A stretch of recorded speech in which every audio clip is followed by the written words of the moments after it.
el módulo 3 de alteraciones gastrointestinales de estas jornadas de inflamación. La primera ponencia es a cargo del doctor Max Smulson, la importancia de la microbiota en los trastornos y enfermedades gastrointestinales y cómo modularlos. El doctor Max Smulson es profesor titular de Medicina, investigador nacional SNI2, está adscrito al Laboratorio de Hígado, Páncreas y Motilidad de la Unidad de Investigación en Medicina Experimental de la Facultad de Medicina de la Universidad Nacional Autónoma de México. Doctor Smulson.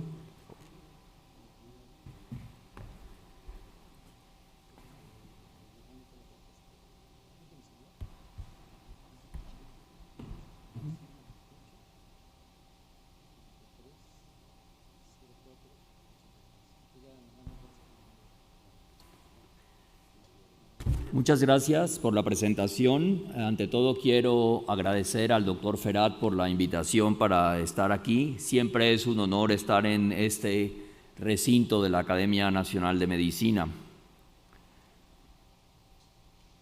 Quiero empezar con esta diapositiva que me parece muy importante, que es la distribución de la microbiota a nivel del tubo digestivo. Y vean ustedes cómo en general se omite al esófago, pero el esófago tiene microbiota y está con una concentración similar a la del estómago, máximo de 10 a la 2 bacterias por gramo. Y lo que ustedes pueden ver es que la concentración de la microbiota va aumentando desde la parte superior del tubo digestivo hasta la parte inferior hacia el colon, donde está la mayor concentración con una densidad de 10 a la 11 a 10 a la 12. Esto se relaciona con cambios del pH que probablemente afectan esta presencia de la microbiota, y ustedes pueden ver también cómo la microbiota predominante es muy diferente desde la parte superior del tubo digestivo, donde el Helicobacter pylori quizás es lo que más conocemos, y en la medida en que vamos bajando al intestino delgado hay más Streptococcus y Lactobacillus hasta la parte distal del colon, donde tenemos ya Clostridium, bacteroides, actinomyces y otras importantes como las bifidobacterias. Esto ya lo presentó quien me antecedió, pero nos sirve para ponernos en foco en lo que vamos a revisar en esta plática. Y estos son los puntos que voy a discutir: la microbiota intestinal en el síndrome de intestino irritable,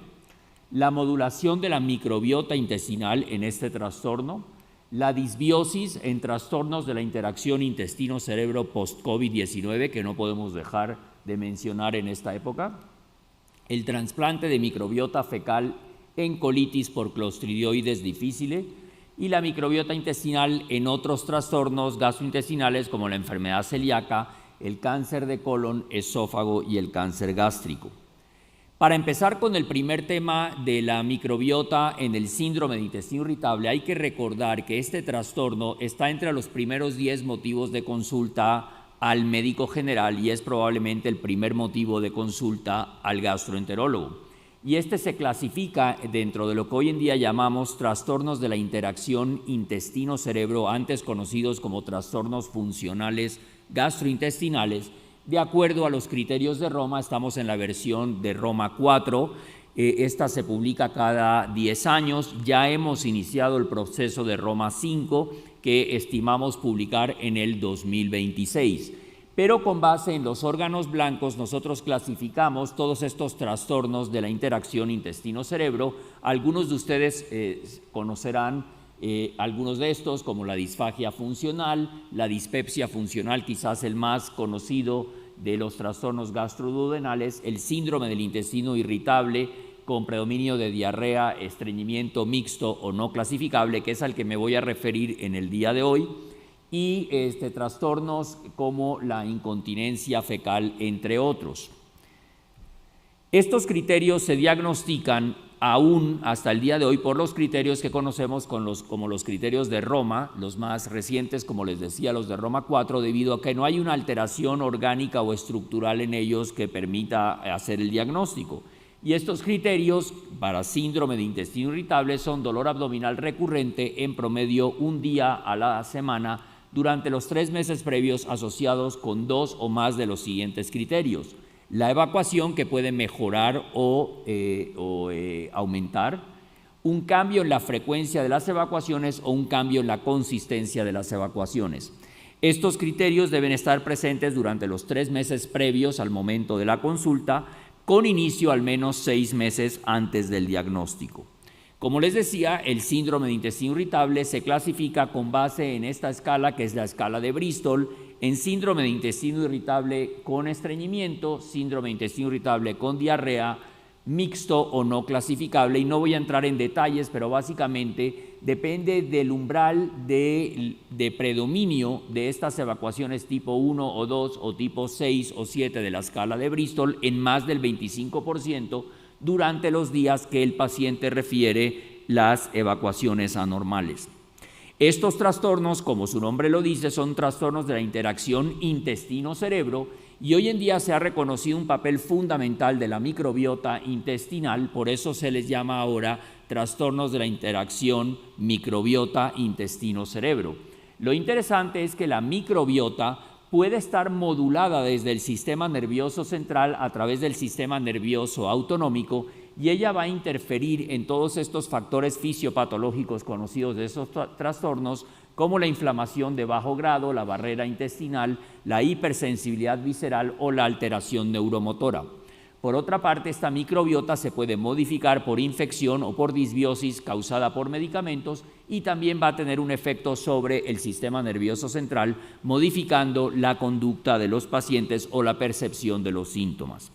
De una forma mucho más detallada, hay que recordar que esta microbiota intestinal depende en cierta medida de los alimentos, pero también la microbiota va a modificar los alimentos que podemos tolerar y puede también llevar a la deconjugación de ácidos biliares, principalmente en ácidos biliares secundarios. Va a producir ácidos grasos de cadena corta por la fermentación de los carbohidratos, y estos ácidos grasos de cadena corta, como se mencionó anteriormente, son muy importantes para mantener la barrera y la inmunidad intestinal, principalmente el ácido butírico. También va a ser la causa de producir gases, que son síntomas que son percibidos en exceso por estos pacientes. Pero por otra parte, la microbiota también se modifica por el uso de antibióticos o el uso de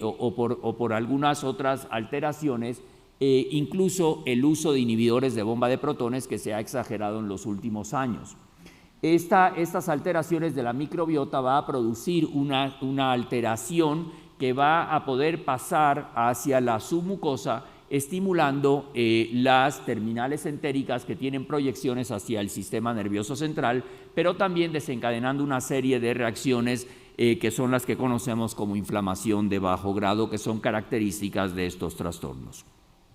Entonces, específicamente en el síndrome de intestino irritable, hay 3 escenarios clínicos que ligan a la microbiota con la manifestación de este trastorno. Primero, las gastroenteritis. Se sabe que después de estas infecciones la mayoría de los sujetos nos recuperamos, pero hay un grupo de pacientes, aproximadamente del 5 al 10%, que desarrollan un trastorno post-infección, en este caso un síndrome de intestino irritable post-infección, y se han analizado múltiples factores de riesgo, entre ellos la adquisición de estas infecciones en la infancia, el sexo femenino, la presencia de trastornos afectivos o el uso de antibióticos durante la infección aguda.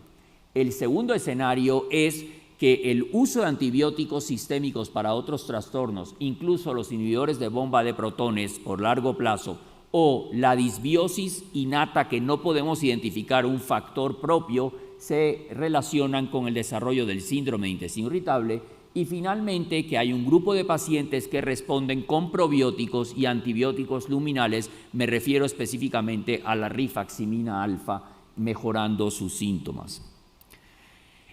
Voy a tratar de revisar cada uno de estos aspectos. El síndrome de intestino irritable postinfección fue analizado en esta revisión sistemática publicada en 2019. Vean ustedes que México no aparecía en el mapa, pero ahorita hablamos de los datos de México. Y lo que quiero demostrar aquí es que vean ustedes cómo hay una variabilidad en la frecuencia de este síndrome de intestino irritable postinfección en los diversos estudios, que van desde el menos del 10%, por ejemplo, en China, hasta proporciones mayores del 20%, como en países nórdicos. Lo otro que es importante recordar es que este trastorno postinfección no se desarrolla solamente después de infecciones bacterianas, sino también se puede desencadenar después de infecciones protozoarias o virales. ¿Qué pasa en México? Nosotros tenemos al menos 5 estudios realizados en nuestro país durante diversos años, con diversos criterios de Roma. Hay que tener en cuenta que estos se actualizan o los actualizamos cada 10 años, y con diversos criterios para determinar la presencia de síndrome de intestino irritable postinfección, porque lo ideal sería tomar una población, identificar en el momento que haya una infección y seguirlos, pero en la mayoría de los casos los estudios tienen que ser retrospectivos y no podemos hacer este tipo de análisis. Lo importante es que, independiente de los criterios que nosotros utilicemos, la frecuencia no es mayor del 5,8%. Incluso con algunos criterios la frecuencia puede llegar a ser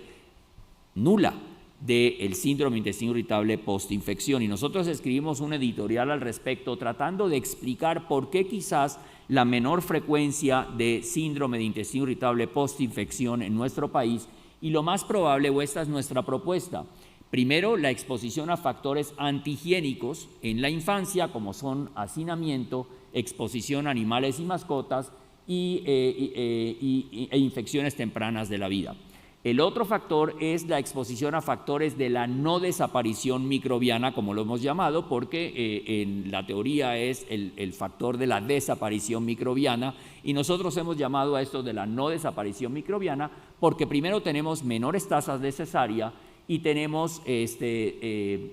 ausencia de succión gástrica y mayor tiempo de lactancia en estos pacientes. ¿Qué pasa con el trastorno postinfección desde el punto de vista de la disbiosis? Es muy importante saber que después de una infección se puede desencadenar disbiosis que también lleva a estas alteraciones, y se ha determinado que dependiendo de cómo sea la microbiota basal antes de la infección, el resultado puede ser muy diferente. Por ejemplo, cuando hay predominio de clostridiales, es muy probable que después de la infección se recupere el paciente y regrese a su disbiosis basal. En cambio, cuando hay predominio de bacteroidetes después de una infección, es muy probable que no regrese a su predominio, y esto sea uno de los factores que desencadena todas estas alteraciones, como son la presencia de citocinas proinflamatorias y la supresión de comensales. Y aquí vemos el crecimiento de estos organismos que no son habituales y que pueden llevar a producir este incremento de la permeabilidad intestinal y todas las alteraciones en la submucosa que yo les decía anteriormente. Entonces, todo esto va a llevar al desarrollo de este trastorno postinfección, entre otras. Y aquí hay que hacer un paréntesis y hacer un diagnóstico diferencial con un trastorno o una enfermedad orgánica que vemos con frecuencia en nuestro medio y de la cual tenemos que pensar, que es el síndrome de malabsorción postinfección, o que conocemos como SPRU tropical. Y si ustedes analizan y ven esta gráfica comparativa de mi colega el doctor Uday Ghoshal de la India, donde ustedes pueden ver perfectamente lo que pasa en el epitelio normal y cuando hay una microbiota balanceada, ustedes pueden ver que en el síndrome de intestino irritable postinfección se incrementa la permeabilidad y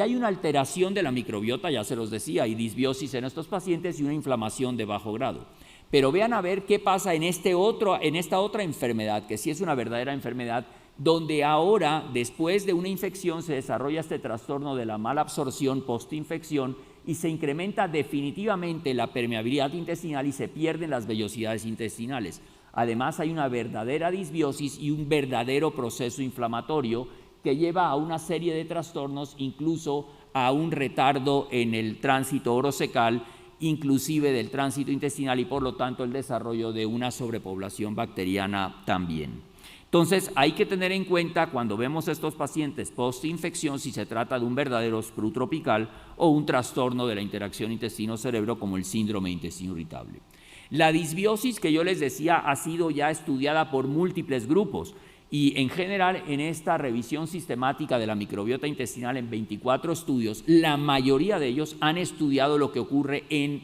las heces fecales, pero no realmente en las biopsias. Solamente hay 2 estudios de estos 24 que analizaron biopsias. Nosotros en este momento estamos comparando lo que ocurre entre las heces y la microbiota a nivel intestinal, pero les puedo decir que Lo que sí hay en general es una disminución de bifidobacterias y el Fecalibacterium, en especial el Fecalibacterium prausnitzii, que está muy relacionado en la fermentación y producción del ácido butírico que yo les refería. Por lo tanto, es una bacteria, una especie, digamos, que es muy específica para estar relacionada con trastornos gastrointestinales en general, no solo el síndrome de intestino irritable, sino la enfermedad de Crohn, una enfermedad inflamatoria intestinal, e inclusive en los trastornos post-COVID, como les voy a mostrar ahora. Y también hay un incremento, esto es en general en esta revisión, de lactobaciláceas, bacteroides y enterobacteriáceas. Estos son datos de un estudio nuestro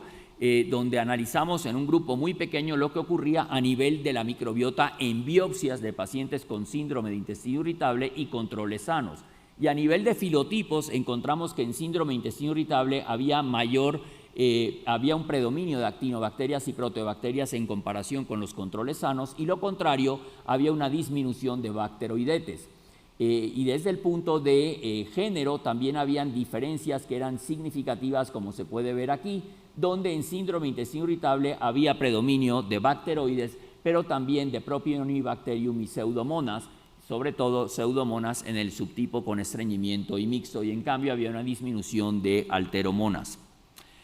Otra de las causas de la disbiosis que hay que considerar es también el uso crónico de inhibidores de bomba de protones, del cual nosotros los médicos somos los culpables porque abusamos de estos medicamentos. Y hay varios estudios, nosotros tenemos un estudio realizado, más de 1.100 pacientes que consultaron a diversos médicos en la República Mexicana, pero les muestro que es muy interesante porque aquí se ve el trastorno o la enfermedad donde se usa o es la primera indicación utilizar inhibidores de bomba de protones, es el reflujo gastroesofágico. Y vean ustedes cómo la sobrepoblación bacteriana del intestino delgado en estos pacientes es del 50%. Sin embargo, en el síndrome de intestino irritable, donde los inhibidores de bomba de protones no tienen ninguna indicación, pero se abusa de ellos también, tienen una frecuencia de sobrepoblación bacteriana del 25% en comparación con solo 5% de los sujetos sanos. Y si analizamos en cuanto al tiempo, se ve que esta sobrepoblación bacteriana depende de un uso mayor de un año de estos agentes y va incrementando, pero sobre todo 70% ya tienen esta sobrepoblación bacteriana después de un año, por lo cual hay que hacer un uso racional de estos medicamentos, como se indican los lineamientos de 4 a 8 semanas. Uno de los temas es cómo modular esta microbiota. Déjenme mostrarles cómo modularla en el síndrome de intestino irritable. Y muestro siempre esta gráfica porque me parece muy interesante, porque esta va desde el trasplante de microbiota fecal, los prebióticos, los probióticos y los posbióticos. Yo me voy a enfocar en el síndrome de intestino irritable desde el trasplante de microbiota fecal hasta los posbióticos, sin tocar los probióticos, que hay prácticamente ninguna evidencia de que pueden funcionar en síndrome de intestino irritable, y además voy a mencionar la rifaximina, que es el antibiótico luminal que sí ha demostrado efectividad. Y este es un metaanálisis que nosotros publicamos en el 2019 en la Revista Europea de Gastroenterología, y vimos primero los estudios que eran abiertos, y aquí vimos que el trasplante de microbiota fecal tenía una efectividad del 59.5% para la mejoría de los síntomas. Sin embargo, cuando analizamos los estudios, que eran 4 solamente aleatorizados disponibles en la literatura en ese momento, ahí sí encontramos que no hubo diferencias entre el trasplante y lo que es el placebo. En cuanto a los probióticos, este es un metaanálisis de 37 ensayos controlados, muy citado en la literatura, relativamente reciente, para demostrar que sí, en general, los probióticos son superiores a el placebo, sobre todo en cuanto a una menor persistencia de síntomas cuando se utilizan estos agentes. Y en especial parece que los efectos en cuanto a la menor persistencia de los síntomas se obtiene con probióticos o combinaciones de probióticos que ya están establecidas, con el Lactobacillus plantarum DSM 9843-299, con probióticos a base de bifidobacterias que pensamos que eran muy efectivos. Parece que no hay resultados en esta variable, y con el E. coli basado en 2 estudios, pero basado solamente en la cepa DSM 17251. En cuanto a la menor persistencia de flatulencia, parece que esto ocurre con probióticos, con combinaciones de probióticos, con distensión subjetiva apenas hay una tendencia, y con síntomas globales y dolor abdominal. Recuerden que el dolor abdominal es el síntoma clave del síndrome de intestino irritable. Hay una tendencia con probióticos a base de bifidobacterias y el BCL número 3, que es otra de las combinaciones. ¿Cómo actúan? No sabemos, pero déjenme mostrarles este estudio que representa lo que puede ocurrir con la microbiota a nivel del sistema nervioso central de estos pacientes. Y en los últimos años, y yo creo que más de los últimos años, yo diría que desde hace como 25 años, se utilizan las imágenes cerebrales para determinar cuáles son las áreas del cerebro que responden suprimiendo el dolor y las que no están respondiendo para suprimir el dolor.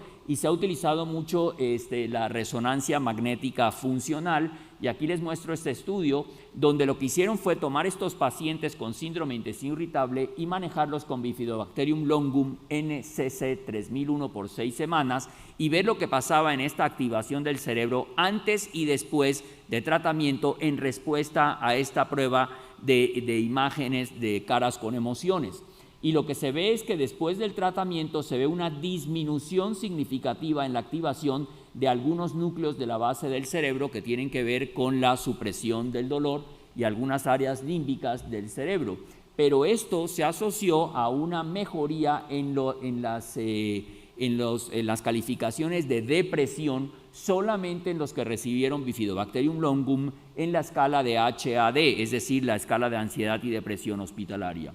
Interesantemente, esta mejoría de la disminución de la respuesta cerebral, es decir, de la activación de los centros del dolor y la mejoría en la escala de depresión, no tuvo nada que ver con el efecto de la microbiota fecal causado por estos probióticos. No hubo ningún efecto sobre la microbiota, ni en la inflamación, ni en otros neurotransmisores, lo cual quiere decir que de pronto el probiótico realmente está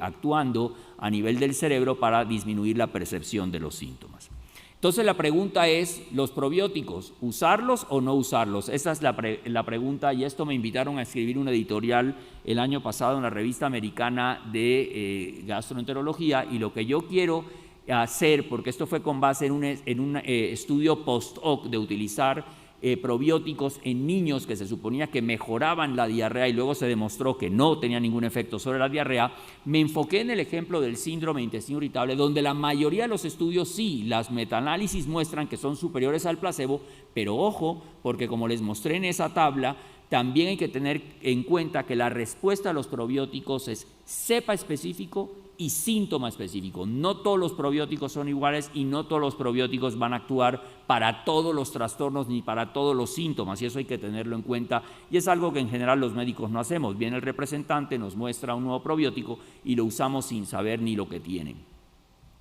Y el último punto de modulación aquí es el uso de antibióticos. Entonces, con el uso de antibióticos, nada más les quiero mostrar este metaanálisis donde ustedes pueden ver que quizás el mejor efecto es la neomicina y quizás aquí la norfloxacina, pero estos son antibióticos sistémicos que de última instancia también van a producir disbiosis, y aunque el número necesario para tratar es de 8, la rifaximina alfa se ha demostrado que es superior al placebo, sobre todo en síndrome de intestino irritable sin estreñimiento. Y entonces eso es lo que utilizamos por ciclos de 14 días. Muchas veces en estos pacientes repetimos, no hay que hacer ninguna prueba para utilizarlo, les mejora la distensión, la consistencia de las evacuaciones y la frecuencia de las evacuaciones, y quizás el efecto ni siquiera tenga que ver con el efecto antibiótico, y perdonen la redundancia, puede ser que tenga un efecto antiinflamatorio sobre esta inflamación de bajo grado, cosa que hasta el día de hoy no está muy claro cómo funciona. Esta diapositiva por alguna razón me quedó fuera de lugar, pero lo que yo quería mostrarles después del metaanálisis de trasplante de microbiota fecal es que hay un estudio más reciente del 2020 donde aquí lo que se hizo en síndrome de intestino irritable era utilizar trasplante de microbiota fecal cuyo producto venía de un superdonador, y parece que en este estudio donde venía de un solo donador sí se pudo ver que la efectividad o el porcentaje de respondedores fue superior a la semana 2, al mes y a los 3 meses utilizando el trasplante de este donador, y quizás esta sea la respuesta para el manejo del síndrome de intestino irritable, pero les puedo decir que hay muchos estudios hasta este momento con trasplante de microbiota fecal y no está aceptado para el manejo del síndrome de intestino irritable. Más adelante les voy a decir para qué sí está aceptado. Posbióticos. Quizás se han utilizado en otros trastornos. En síndrome de intestino irritable, este es el único estudio que yo conozco donde se utilizaron cultivos ex vivo de mucosa ileal y colónica de 10 pacientes con síndrome de intestino irritable con diarrea post-infección y 10 controles sanos. Y se utilizó este posbiótico que fue obtenido por centrifugación de cultivos de Lactobacillus casei DG en concentraciones equivalentes a las unidades formadoras de colonias del probiótico. Y lo que se vio en los resultados basales es que los niveles de interleucina 1 alfa, interleucina 6, 8, el RNA mensajero de la interleucina 8 y el TLR4 fueron mayores en los pacientes con síndrome de intestino irritable postinfección versus controles, mientras que los niveles del RNA mensajero de la interleucina antiinflamatoria y L10 fueron menores. El posbiótico redujo los niveles del RNA mensajero de las citocinas proinflamatorias y aumentó el RNA mensajero de la IL-10. Entonces quizás tiene un efecto modulador de la inmunidad estos posbióticos, y quizás en el futuro esto sea lo mejor para manejar estos pacientes porque es la sustancia, digamos, si lo podemos llamar así, más limpia. ¿Qué pasa con los trastornos de la interacción intestino-cerebro post-COVID-19, que es lo que estamos viendo?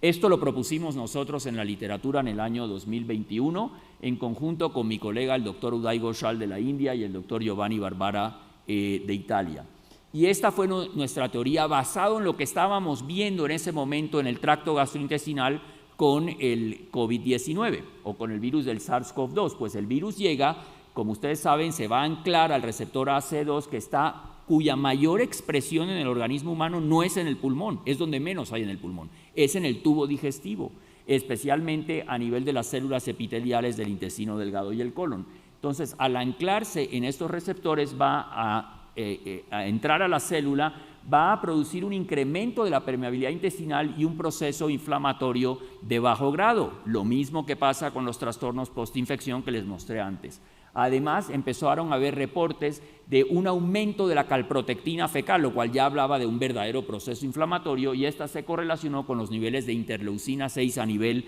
de la circulación sistémica, que ustedes saben estaba relacionado con la tormenta de citocinas en estos pacientes. Todo este proceso inflamatorio iba a estimular las terminales entéricas, que van a tener proyecciones hacia el sistema nervioso central en conjunto con todos esos factores psicológicos que veían o que estaban viviendo los pacientes por estar aislados, por no poder ver a sus familiares, o incluso los que no tenían esta situación pero sin saber qué les podía pasar, cuál era su pronóstico por estar infectados. Obviamente esperamos que la mayoría se resuelvan, pero probablemente nuestra teoría era de que un grupo iba a desarrollar trastornos de la interacción intestino-cerebro, por ejemplo el síndrome de intestino irritable, postinfección o post-COVID-19. Y propusimos criterios diagnósticos basados en los criterios de Roma 4.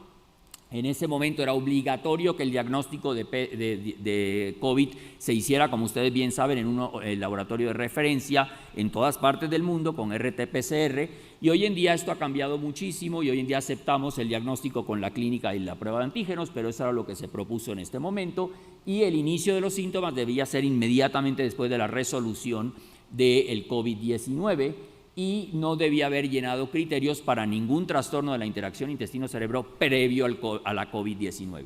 Debo decir que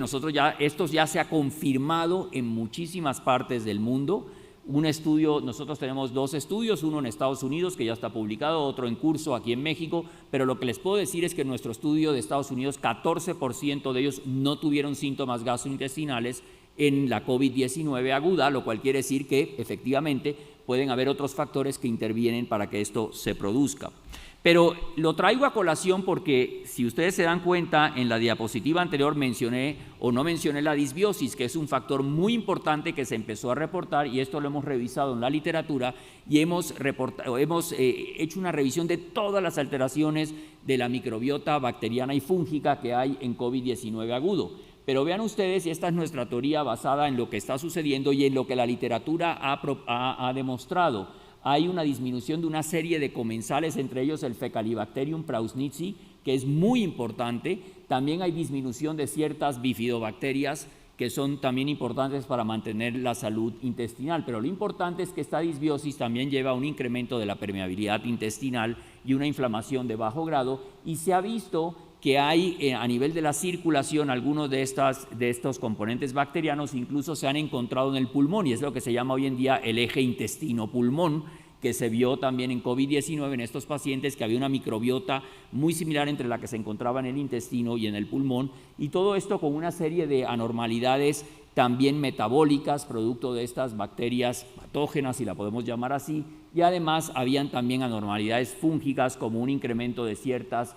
especies de cándida. En fin, con todo esto se propuso que probablemente se podía utilizar probióticos e incluso el trasplante de microbiota fecal en estos pacientes para modular esta microbiota y quizás mejorar los síntomas. Pero hay que tener en cuenta que hay un grupo de pacientes con COVID-19 que también pueden tener infección por Clostridioides difficile.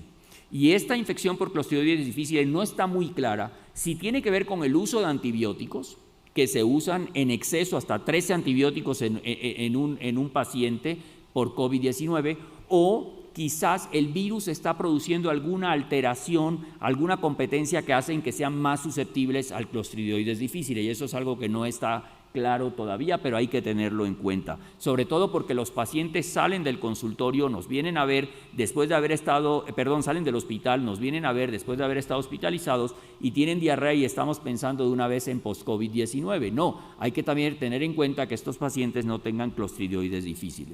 Y eso me lleva a otro de los temas que tenía esbozado para el día de hoy, la colitis por Clostridioides difficile y el uso de trasplante de microbiota fecal.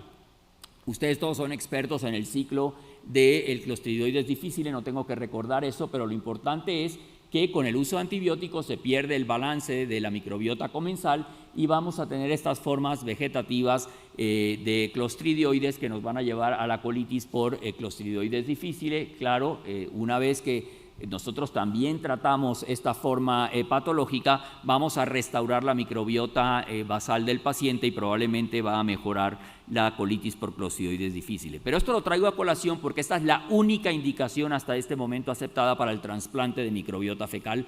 en todas partes del mundo. Y hay que recordar que este trasplante de microbiota fecal, estos son imágenes, este fue el primer trasplante que hicimos en México, producto de este consorcio mexicano para el estudio de la microbiota de la UNAM, solamente para recordarles que se puede hacer por diversas vías. Desde el punto de vista del tracto gastrointestinal superior se puede hacer por cápsulas orales, por endoscopía, por sonda nasogástrica o sonda nasoenteral. En el colon se puede hacer por colonoscopía y en la parte distal se puede hacer por sonda rectal o por enema. Y este es un ejemplo, el primero que hicimos fue por enema y luego ya hemos hecho otro tipo de trasplantes, algunos de ellos por colonoscopía, que nos permiten llegar hasta el ciego y dejar trasplante en diferentes secciones del colon. Lo importante es que la efectividad del trasplante de microbiota fecal para el tratamiento de la colitis por Clostridioides difficile está entre el 80 y el 100%, dependiendo de los estudios. Pero hay diferencias también en cuanto al tipo de vía que se utiliza, porque aparentemente no hay diferencias en cuanto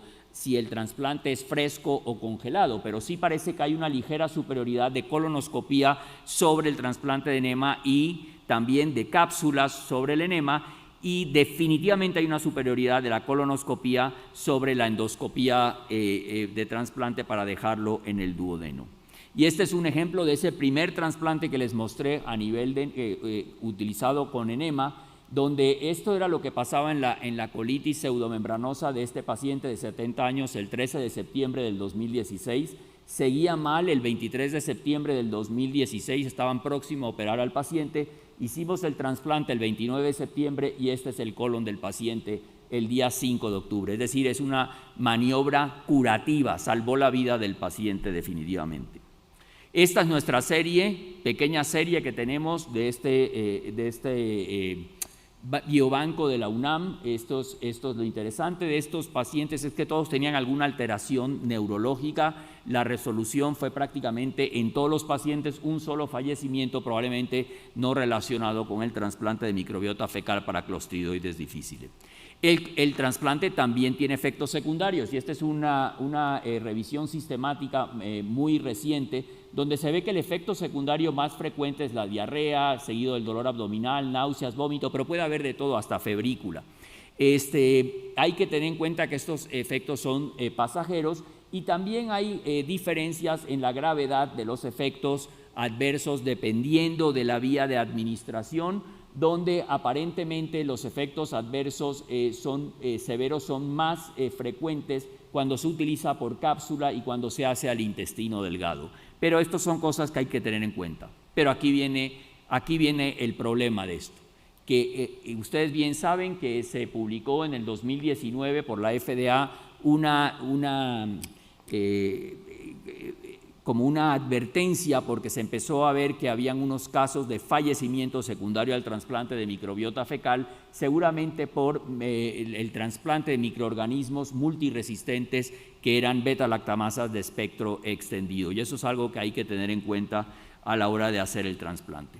Esto me lleva a la última parte, la microbiota en otros trastornos gastrointestinales. Enfermedad celíaca. Sabemos que la enfermedad celíaca se produce por el gluten, pero no es solo por el gluten. También depende de una disbiosis y probablemente esto tiene que ver incluso con el uso de antibióticos que lleva a esta disbiosis y todo esto va a alterar la permeabilidad, la barrera intestinal, incluso la microbiota, y esto es lo que explica por qué algunos pacientes, a pesar de estar por largo tiempo controlados con una dieta libre de gluten, requieren con cierta frecuencia el uso de antibióticos como la rifaximina alfa para evitar esta sobrepoblación bacteriana y los pacientes entran otra vez en remisión. Y hay cosas muy interesantes, por ejemplo, que los haplotipos HLA-DQ2 asociados con la susceptibilidad a esta enfermedad muestran asociación con una composición microbiana que es alta en firmicutes y protobacterias y reducida en bifidobacterias. Por otra parte, la microbiota intestinal puede activar los linfocitos CD4 que producen intolerancia al gluten. Existe reacción cruzada entre determinantes antigénicos compartidos por proteínas virales y gliadinas, como la asociación con adenovirus, enterovirus y rotavirus, y eso puede explicar por qué hay un grupo de pacientes que abren la enfermedad celíaca después de una gastroenteritis viral. Y hay reacción cruzada entre la proteína de adhesión HWP1 de las levaduras de Cándida, por ejemplo, Candida albicans y 2 epítopes de gliadinas relacionados con células T. Y estos son algunos de los ejemplos de lo que la literatura ha estudiado en esta relación. El siguiente trastorno o enfermedad, ahora sí que quiero tratar, es el cáncer colorectal. Si bien esta inicia por mutaciones de los genes supresores y de los oncogenes, hay que saber que la dieta también tiene efecto, es decir, hay alto riesgo cuando la dieta está rica en grasas, que genera ácidos grasos que son substratos para las bacterias que expresan estas enzimas 7-alfa hidroxilantes que presentaron a su momento, que convierten los ácidos biliares primarios en secundarios y que se sabe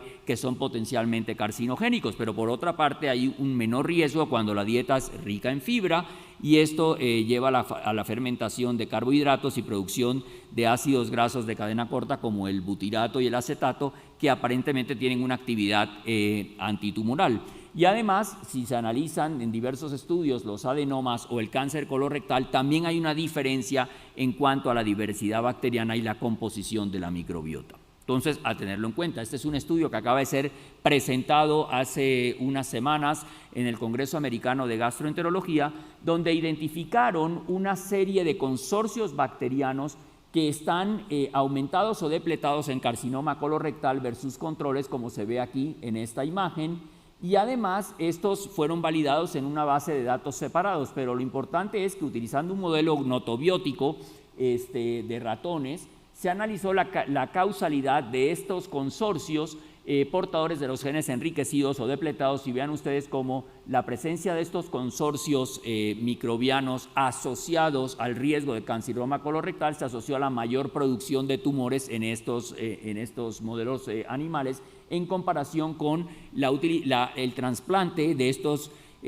consorcios que eran protectores. Y esto también luego se hizo una secuenciación de los pellets en los modelos notobióticos y se encontró que los consorcios estaban aumentados en aquellos ratones que tenían el desarrollo de estos tumores en comparación con el componente protector en aquellos que no tenían esta microbiota. El otro trastorno que quiero tocar es el cáncer gástrico. Ustedes saben que está asociado al Helicobacter pylori, que tiene muchos factores y muchos genes que se relacionan con esta virulencia del Helicobacter pylori, también factores del huésped, pero lo importante es que en estos pacientes que son Helicobacter pylori positivos, quizás tienen una alteración de la microbiota que es muy diferente a los que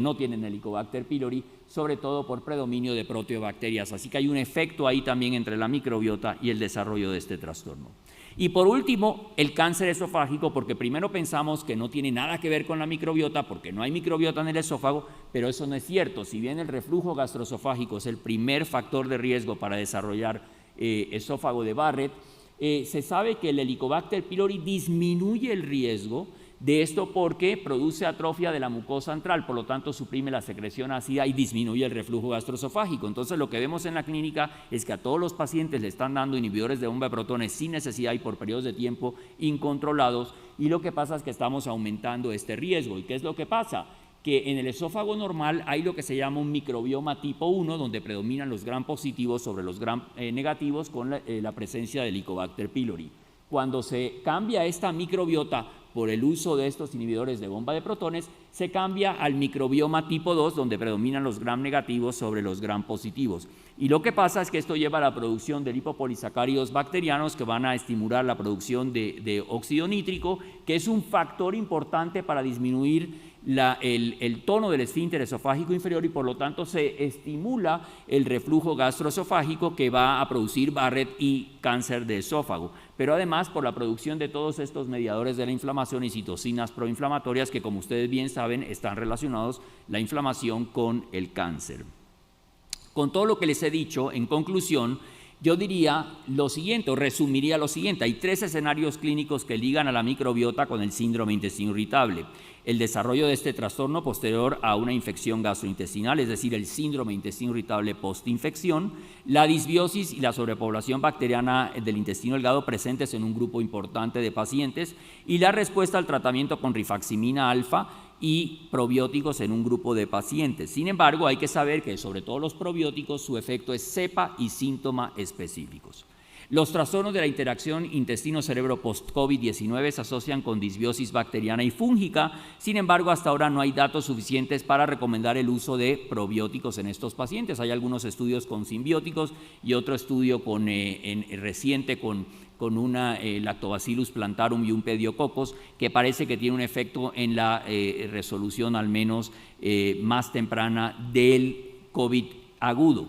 Hay que considerar el diagnóstico diferencial de colitis por Clostridioides difficile por el uso de antibióticos en COVID-19. Hasta el momento, el trasplante de microbiota fecal solamente está reservado para pacientes con Clostridioides difficile grave o recurrente y tiene una efectividad que va del 80 al 100%. Y la disbiosis también está asociada con enfermedad celíaca, por lo cual el uso de antibióticos, como les decía, profilácticos, está recomendado con cierta regularidad en estos pacientes. Y hay que recordar que en otros trastornos como el cáncer colónico, gástrico y esofágico hay disbiosis intestinal, pero tampoco hasta el momento la modulación de esta se considera en el tratamiento ni en la prevención de estas neoplasias, solamente evitar la erradicación innecesaria del Helicobacter pylori, lo cual es una medida útil, además de no estar utilizando o no estar abusando de los inhibidores de bomba de protones. Muchas gracias.